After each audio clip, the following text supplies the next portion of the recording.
सर्वसामान्यांचा बुलंद आवाज बीजी 24 तास। हे काम नव्हे, जबाबदारी आमची। कर्जत शहरात दिवसेंदिवस गंभीर होत चाललेल्या वाहतूक आणि रस्त्यांवरील खड्ड्यांच्या समस्येवर आता ठामपणे पावले उचलली जात आहेत। कर्जत खालापूर विधानसभा मतदारसंघाचे आमदार महेंद्र सदाशिव थोरवे यांच्या अध्यक्षतेखाली आणि उपविभागीय अधिकारी यांच्या प्रमुख उपस्थितीत येत्या शुक्रवार दिनांक 18 जुलै 2025 रोजी दुपारी 2 वाजता तहसीलदार कार्यालय कर्जत येथे एक महत्त्वपूर्ण बैठक आयोजित करण्यात आली होती। या बैठकीस तहसीलदार, सार्वजनिक बांधकाम विभागाचे उपविभागीय अभियंता, पोलीस विभाग, MSRDC, RTO अधिकारी, गटविकास अधिकारी अशा संबंधित यंत्रणांना उपस्थित राहण्याचे आवाहन करण्यात आले।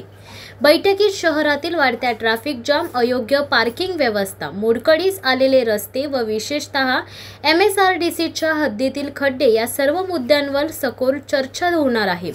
सूत्रांनी दिलेल्या माहितीनुसार आमदार थोरवे यांनी MSRDCच्या अधिकाऱ्यांना खड्डे तातडीने बुजवण्याचे स्पष्ट आदेश दिले असून नागरिकांच्या सहनशीलतेचा अंत न पाहता कामात तात्काळ गती आणण्याचे निर्देशही दिलेत। जनतेचे प्रश्न थेट बैठकीच्या केंद्रस्थानी आणत थेट जबाबदार अधिकाऱ्यांना उत्तरदायी धरले जाणार आहे। कर्जतकरांसाठी ही बैठक आशेचा किरण ठरणार का, याकडे आता संपूर्ण शहराचे लक्ष लागले। तुमच्या गावातील समस्या, प्रश्न आमच्यापर्यंत पोहोचवा। आम्ही तुमचा आवाज बनून प्रशासनापर्यंत पोहोचून तुम्हाला न्याय मिळवून देऊ। तुमच्या व्यवसायाची किंवा सेवांची जाहिरात BG 24 तासवर करा। आम्ही तुमची माहिती घराघरात पोहोचू। आपल्या यशाची प्रसिद्धी आम्ही देऊ।